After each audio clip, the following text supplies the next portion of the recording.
Well, I was born in 1934. That's a lot of years. I was born in Lima, in Peru. That's actually in the city where I was born, but most of my life happened in Miraflores, which is just a few miles from Lima proper.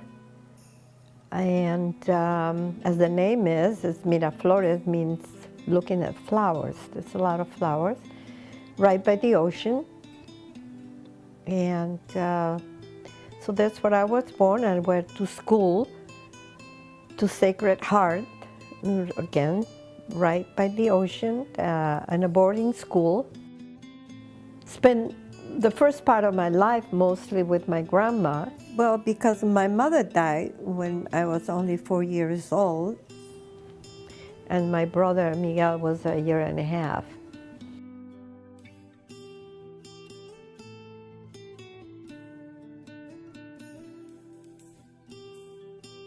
And then my dad remarried, and so life went on. And the siblings came, Jose Antonio, the oldest one, then Raquelita, and Carlos.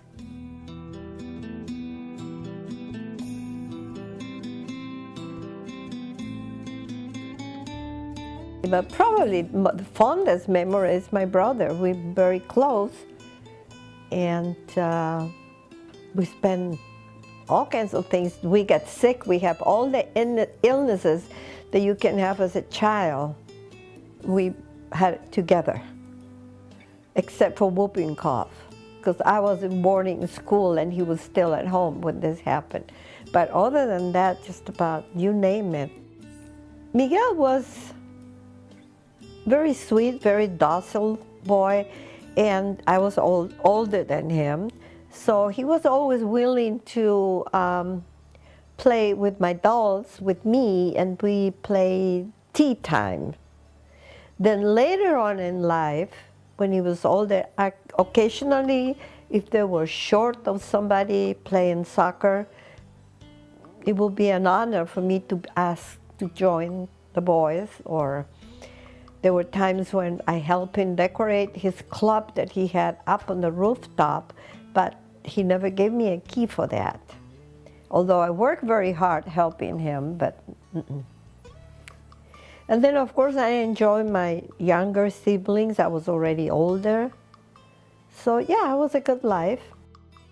Well, as a teenager, it was going to school every day, come home, homework, dinner. Weekends, I was with my friends. We'll go to the movies, go to the park, walk around, come home, and start all over again the week. That was kind of our life, yeah. After I graduated high school, I was never a person to, I didn't really enjoy studying. I was not one to go to college or whatever. So I went to work to Standard Oil. My dad worked there and got me a job. And that was it until we came to the United States. And mind you, I was already of age, but the customs, the culture, no matter how old you are, a girl, 24, 34, 50, if she's not married, she's still, daddy tells you what to do or not to do. So I had no choice but to come in 1958, come here to the States.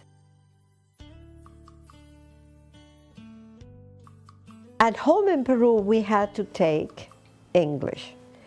And like I mentioned before, I've never been a person, I never did well with books and homework.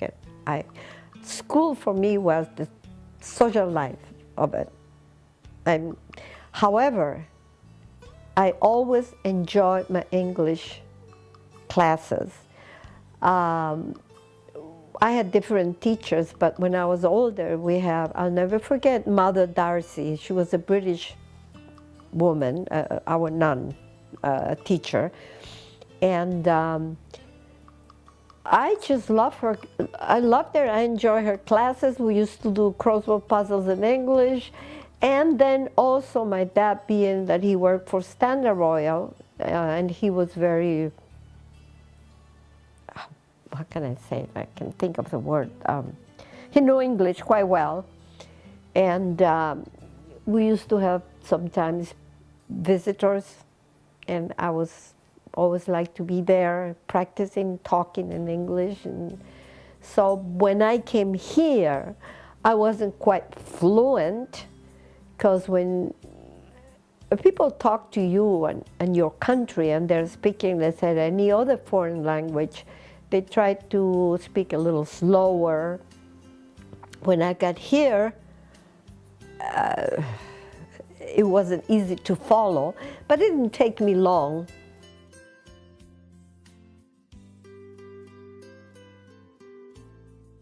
Oh, he loved the United States, and like I said, he worked for Standard Oil. He used to come here a lot in Canada, and he took an early retirement, and we all got our orders. We are going to be shipped out. So we all came.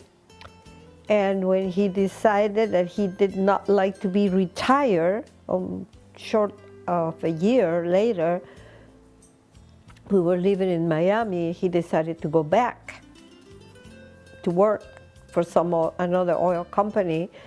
And that's when I said, I'm going back, I'm just staying.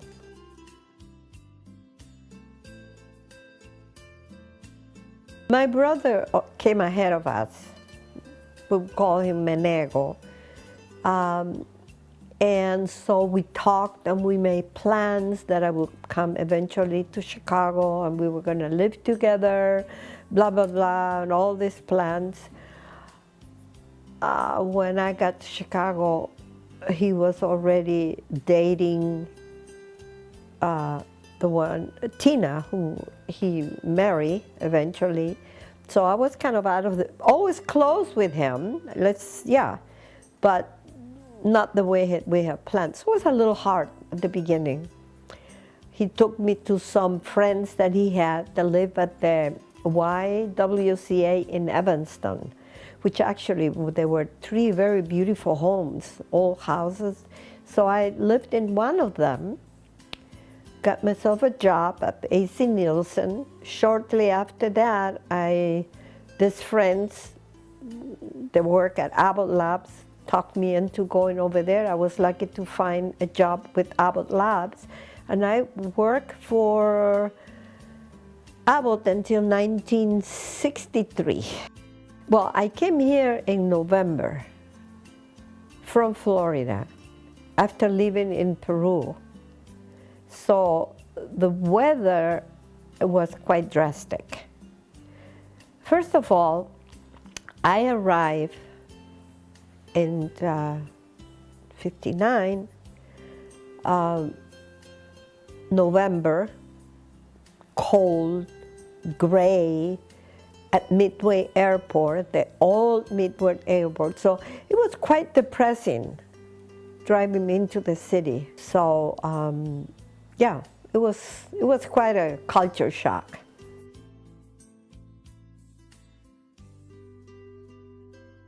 Now, in 1963, what happened is I used to work for Abbott Labs in the city at the big merchandise mart, quite a building, and I was in the international division of Abbott, which was a very small group. We had a lot of friends, we had a lot of parties. It was just great, great time until Abbott, the domestic company, absorbed the international offices, and we were all moved to North Chicago.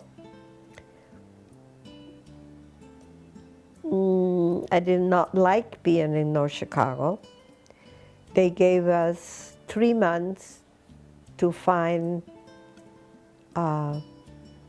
apartments. They paid the train transportation until we were ready. And that's when I decided I'm going to go home for a while. I'm not ready to live in North Chicago. So I went home 10 months. It was fun. I started working for the United States Wheat Growers Association in Peru, in Lima. And yeah, that was fun, see my neighbors, my old friends, yeah, some neighbors too.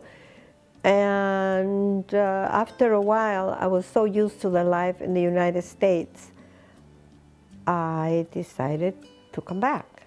In 1964, it was a year later, that's when I met Ozzy, who eventually I married, and that's where the other stage of my life has started.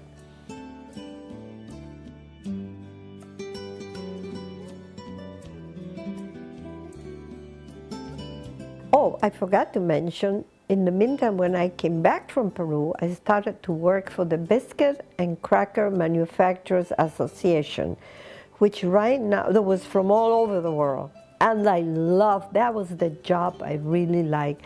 I used to travel, went to conventions. So I remember I went to a convention in LA, and I was there for 2 weeks. Plus, I took 2 weeks vacation, and I went to my brother's, Miguel, that lived there. And apparently that did it, because I came back from there, and that's when Ozzy proposed, and he says, we should get married. So, yeah, that was fun. That was a fun time. And we had a small wedding. We married 2 years later, like I said, in '66, after I met him. I love Evanston. Evanston is a city by the lake, also like Chicago, and that's where I lived when I first came.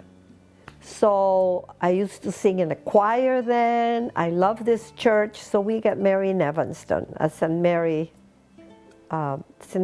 Church.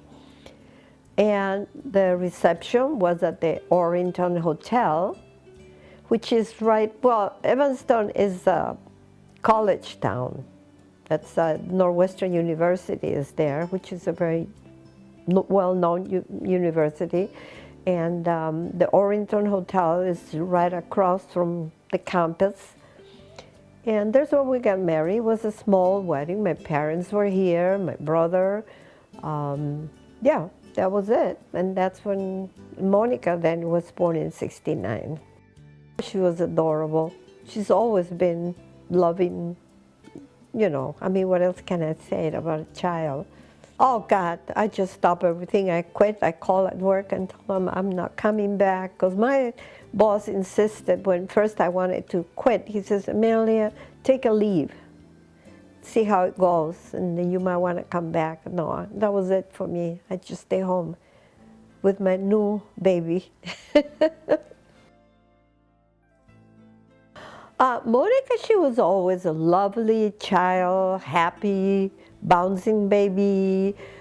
She used to travel with us, and she was, I think she was about 6 months going out west. We always took her.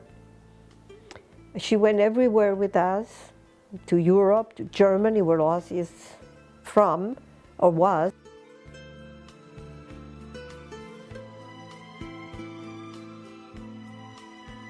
As a child, Monica, like, we went out west, and then she was little.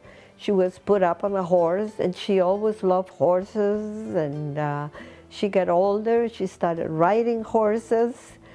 When time went to go to college, and then started working, things changed, and then she did not have the time to ride anymore, but I'm so glad that 29 years later, she's taken up again riding, and she's doing great.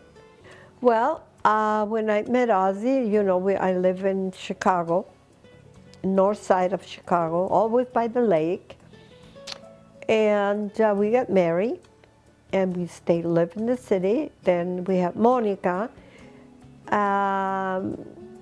Monica went to the same school I went, Sacred Heart, private school, kindergarten, first grade. Later in life, later on, we decided that that was a little too expensive, let's put it away, to keep her in that school in the city.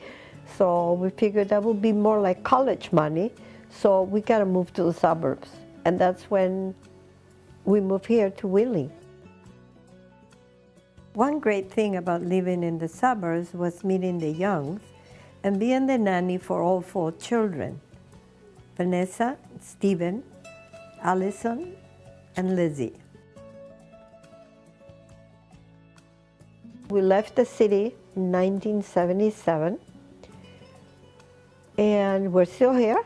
Monica and I are here, and she went to Wheeling High School, then she went to Michigan State, then she got her MBA. I'm so proud of her.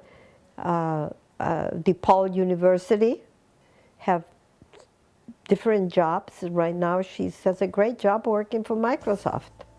We're pretty good friends now. There's nothing that I could say that I'm most proud of Monica. I'm proud of everything that she's doing, whether it's her work, whether it's riding her horse now. I mean, it is amazing what she has accomplished on her own. I think she gets it from her father mostly.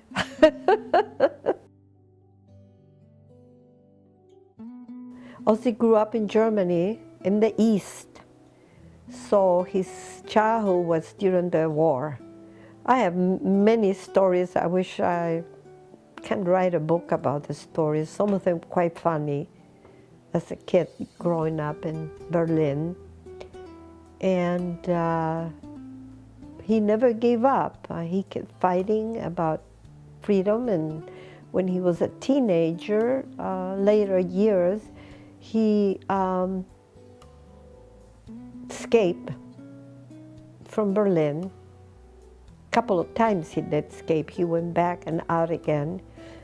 The first time the wall was not there yet. The second time the wall was up. So it was a little harder, but he made it. And eventually made it to Canada. And Canada, he made it to the United States. So yeah, that was him. So I admire him. He had quite a life.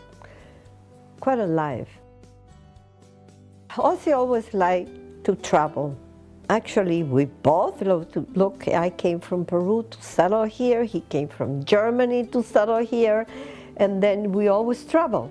He loved the West, the American West. So our vacations were going to Wyoming, South Dakota. He loved the Black Hills, and I did too. So that's what we did.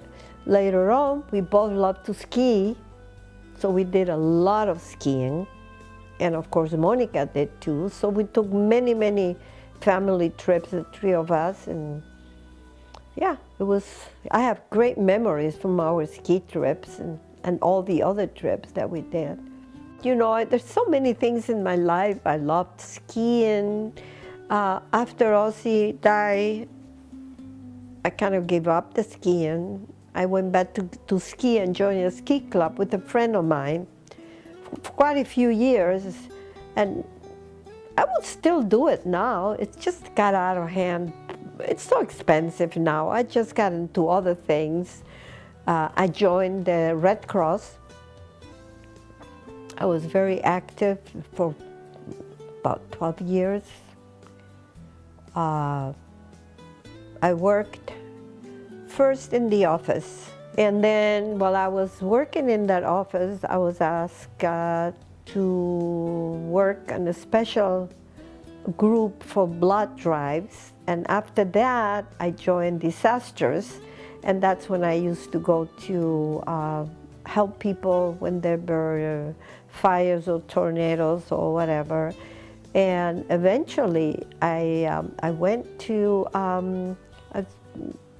maybe people remember the big hurricane in Katrina, the Katrina hurricane in Louisiana, and there was another one, Rita, that also.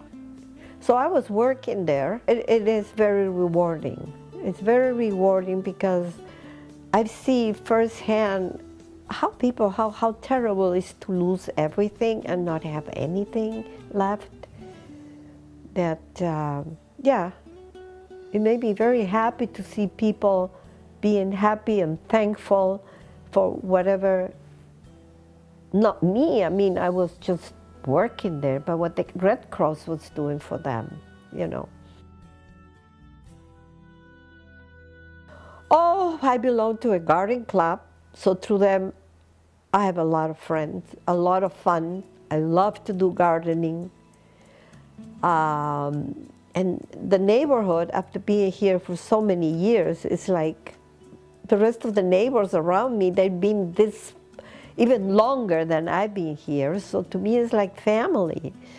Yeah, we get together all the time.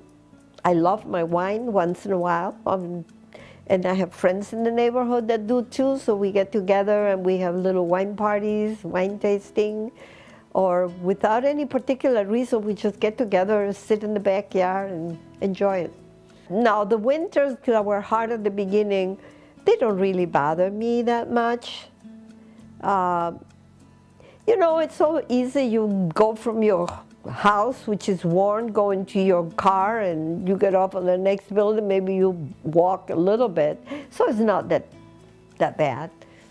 I still do my own cleaning of the snow. Of course, I have a snow blower, but I have to use a shovel sometimes. So yeah, life is good. I'm thankful of so many things.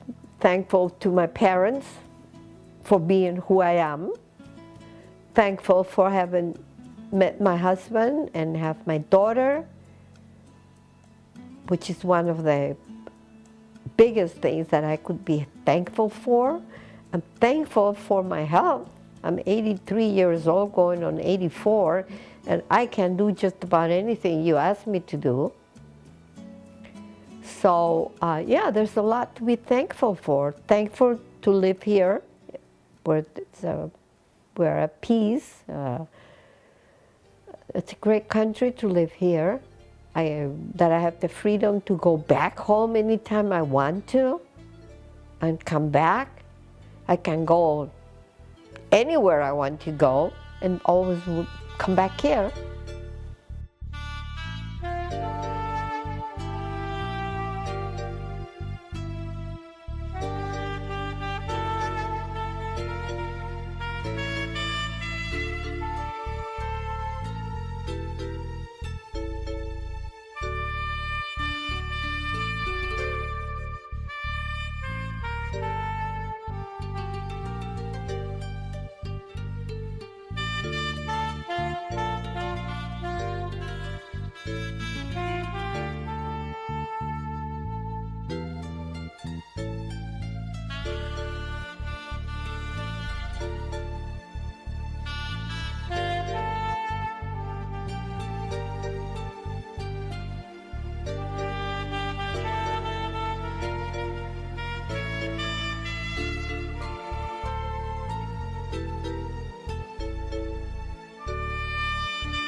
Wisdom that I can leave behind for others will be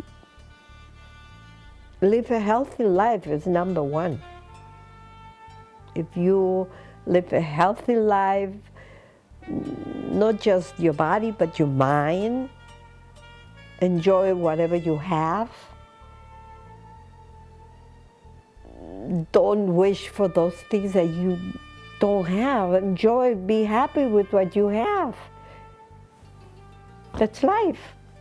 And yeah, and with a little bit of luck, you know, you'll, like me, 83, and like I said, I go to the health club every day. I do Zumba, I do cycling, weightlifting, I shovel snow. I don't cook that much anymore, but I do love to bake. Yeah. Enjoy what you have. That's the most important thing.